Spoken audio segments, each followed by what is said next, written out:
రాజకీయ పరంగా నాకు అధికారం అనే స్థాయి వస్తే అది తక్కువ ఎంత అధికారమైనా వాడేస్తాను నేను ప్రజల కోసం. ఓకే.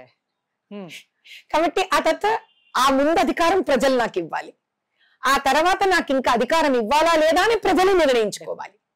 ఎందుకంటే ఏమి ఇవ్వకుండా వాళ్ళు మాకేమన్నా ఎందుకు ఇవ్వాలమ్మా? కానీ ఒకటైతే ఇవ్వాలి కదా, వాళ్ళు ముందు నాకు ఇవ్వాలి ఏదో ఒకటి. ఇప్పుడు నేను ఎంత చేయగలిగానో చేస్తున్నా, ఇంకా నన్ను టెస్ట్ చేయడం సరిపోయిందా లేదా, వాళ్ళకి నన్ను వాళ్ళు అర్థం చేసుకున్నారా లేదా, ఈ టెస్ట్ ఇంత చాలా వాళ్ళకి మాధవీలతను టెస్ట్ చేశాము ఇంక ఇద్దామా, అంత వాళ్ళ దయ, ప్రజల దయ తల్లి, వాళ్ళ దయ తలిచి నాకు ఇస్తే నేను చేసిన తర్వాత నచ్చితే వాళ్ళు మళ్ళీ వరం ఇచ్చి ముందుకు తీసుకెళ్ళాలి నన్ను, లేదా మాకు పనికిరాదు అని వాళ్ళు తీసేయాలి నన్ను. ఆ శక్తి ప్రజలకు రావాలని నేను కోరుకుంటున్నాను. నాకు పవర్ ఇచ్చే శక్తి ప్రజలదై ఉండాలి, అది కోరుకునే వ్యక్తిని.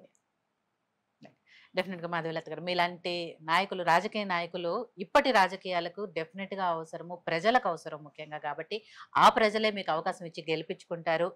అండ్ మీరు మీ చేతనైనంత వరకు వాళ్ళకి సహాయం అందించాలని కూడా మనస్ఫూర్తిగా కోరుకుంటున్నాను.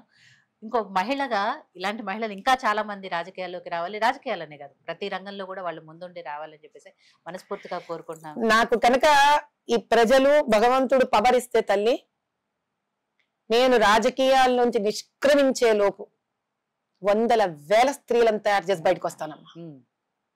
ఈరోజు నా వాగ్దానం అది ప్రజలకి, తెలంగాణ ప్రజలకి. ఒక్కళ్ళని ఇద్దరిని కాదు. నాకు వంశపారంపర రాజకీయాలు ఇష్టం ఉండవు.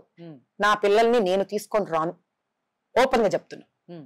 నా పిల్లలని నేను రాజకీయంలోకి నా పవర్తో తీసుకొని రాను. వాళ్ళు వస్తే వాళ్ళు సొంతంగా ఎక్కడి నుంచైనా రాని, నాకు సంబంధం లేదు. మీరు మాత్రం నేను తీసుకొని రాను. నేను వాళ్ళకి నా రాజకీయ శక్తిని వాడను. వాళ్ళకి కాదు, నా కుటుంబానికి కూడా వాడుకోను. నేను నా కుటుంబం కూడా వాడుకోదు, ఇష్టం లేదు నా కుటుంబానికి.